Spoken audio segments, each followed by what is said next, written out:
பிஸ்மில்லாஹிர் ரஹ்மானிர் ரஹீம். அன்பு மிகுந்த இஸ்லாமிய சகோதர சகோதரிகளே, உள்ளத்தில் தோன்றக்கூடிய ஊசலாட்டங்களை பற்றி பார்த்து வருகிறோம். ஒவ்வொரு நபிமொழியாக பார்த்து வருகிறோம். அதன் அடிப்படையில் இன்று நாம் பார்க்க இருக்கக்கூடிய நபிமொழியும் உள்ளத்தின் ஊசலாட்டம் சம்பந்தப்பட்டது தான். இருந்தாலும் கூட என்ன துவா ஓத வேண்டும் என்பது சம்பந்தமாக வரக்கூடிய நபிமொழி.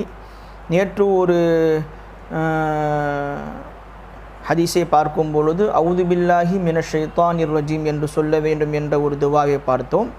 இன்று ஒரு துவாவை பார்க்க இருக்கிறோம். வாங்க பார்ப்போம். இந்த நபிமொழி முஸ்லிம் ஷரீஃபில் வருகிறது. அபூ ஹுரைரா ரலியல்லாஹு தஆலா அன்ஹு அவர்கள் இந்த நபிமொழி அறிவிக்கிறார்கள். சஹீஹான ரிவாயத்து தான். என்ன நபிமொழி? லா யஸாலுன் நாசு யதசாஅலுன், மக்கள் ஒருவரையொருவர் கேட்டுக்கொண்டே இருப்பார்கள். ஹத்தா யுகால ஹாதா ஹலகல்லாஹுல் ஹல்க, இதனை சொல்லப்படும் வரை அல்லாஹ் படைப்பினங்களை படைத்தான். ஃபமன் ஹலகல்லாஹ, அல்லாஹை படைத்தது யார் என்று சொல்லப்படும் வரை மனிதர்களில் ஒருவரை ஒருவர் கேள்வி கேட்டுக்கொண்டே இருப்பார்கள். எனவே ஃபமன் வஜத மின் தாலிக ஷெய்கன், இது போன்ற விஷயங்களில் ஏதேனும் ஒன்றை மக்கள் பெற்றுக்கொண்டால் ஃபல் யகுல், அவர்கள் சொல்லட்டும் ஆமன்து பில்லா, நான் அல்லாஹ்வே ஈமான் கொண்டேன், அல்லாஹ்வே நம்புகிறேன் என்று அவர் சொல்லட்டும். இதுக்கு அதுதான் பதில். அப்போ நமக்கு இன்னொரு தெளிவுகள் கிடைக்கிறது. உள்ளத்தில் வருவது மட்டும் வஸ்வாஸ் அல்ல, அது ஒரு ஊசலாட்டங்கள் தான். அதே நேரத்தில் இறைவனை பற்றி இப்படிப்பட்ட விமர்சனங்களும் வரும். சின்ன சின்ன பிள்ளைங்கள் எல்லாம் கேட்க ஆரம்பிக்கிறாங்க. என்ன கேட்க ஆரம்பிக்கிறாங்க?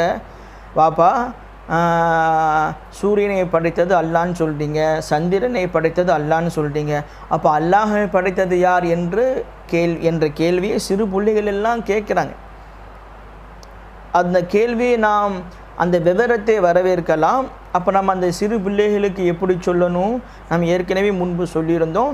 இந்த இலக்கணங்கள், இந்த ஆரம்பம், முடிவு, நல்லது, கெட்டது, நோய், நிவாரணம், ஷிஃபா, இது எல்லாமே படைப்பினங்களை சார்ந்தது. இவைகள் விஷயத்தில் தான் நாம் இந்த மாதிரியெல்லாம் கேட்க வேண்டுமே தவிர இறைவன் விஷயத்தில் கேட்பது தப்பு, அது ஒழுக்க குறைவு என்பதாக நாம் புரிய வைக்க வேண்டும். அல்லாஹ் தஆலா அதற்கான ஒரு விவரங்களையும் விளக்கத்தையும் ஹிதாயத்தையும் அந்த பிள்ளைகளுக்கு இன்ஷா அல்லாஹ் தஆலா கொடுப்பான். அப்போ நம்ம இதையும் சொல்லி கொடுத்தோம். அப்படி சொல்லக்கூடாதுமா? அப்போ நம்ம என்ன சொல்லணும்? ஆமன்து பில்லா, நான் அல்லாஹ்வே நான் ஈமான் கொண்டேன் என்ற வார்த்தையை தான் சொல்லணுமே தவிர நம்ம என்ன சொல்லிடக்கூடாது? விமர்சனத்தை வச்சிடக்கூடாது என்பதை நாம் புரிய வைக்க வேண்டும். இந்த ஹதீஸ் நமக்கு அதையே தெளிவுபடுத்துகிறது. அப்போ ஒருவருக்கொருவர் பேசும் பொழுது இந்த மாதிரி விஷயங்கள் வரும் பொழுது நாம் இதை கடைபிடிக்க வேண்டும். நம்முடைய வீட்டில் உள்ள சின்ன பிள்ளைங்க இந்த மாதிரி விவரமாக கேள்வி கேட்கும் பொழுது அவர்களுக்கு இதை சொல்லி கொடுத்து அந்த ஒழுக்க குறைவான விஷயத்தையும் நாம் சொல்லி கொடுத்துட வேண்டும். இது தப்புமா? இந்த மாதிரி கேள்வி கேட்கக்கூடாது. ஏன் கேள்வி கேட்கக்கூடாது என்ற விமர்சனமும் அந்த பசங்க கேள்விகள் கேட்பாங்க. அப்போ இலக்கணம் என்பது படைப்பினங்களை சார்ந்தது தான். இறைவனுக்கு அது பொருந்தாது. நம்ம சாப்பிட்ற மாதிரி இறைவன் சாப்பிடலையே. அப்போ பசின்னு ஒன்று இருக்கும்ல, தாகம் ஒன்று இருக்குல்ல. இந்த மாதிரி பிள்ளைகள் கேள்விகள் கேட்கும் பொழுது அவர்களுக்கு இந்த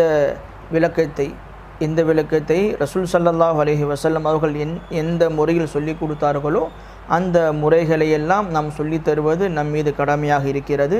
அதே நேரத்தில் அந்த இலக்கணம் இறைவனுக்கு பொருந்தாது. அவன் இலக்கணங்களை விட்டும் அப்பாறுபட்டவன். எதன் அடிப்படையில் அப்பாறுபட்டவன் என்று அந்த பிள்ளைகள் கேட்பாங்க. அவன் ஒருவன், அவன் தேவைகளற்றவன் என்ற இந்த வார்த்தையை வைத்துக்கொண்டு நாம் அந்த பிள்ளைகளுக்கு விளக்கம் கொடுக்கும் பொழுது அல்லாஹ் தஆலா அந்த பிள்ளைகளுக்கும் ஹிதாயத்தை கொடுப்பான், நமக்கும் ஹிதாயத்தில் உறுதியை கொடுப்பான். இன்ஷா அல்லாஹ் தஆலா அடுத்த வீடியோவில் பார்ப்போம். அஸ்ஸலாமு அலைக்கும் வரஹ்மத்துல்லாஹி வபரகாத்துஹு.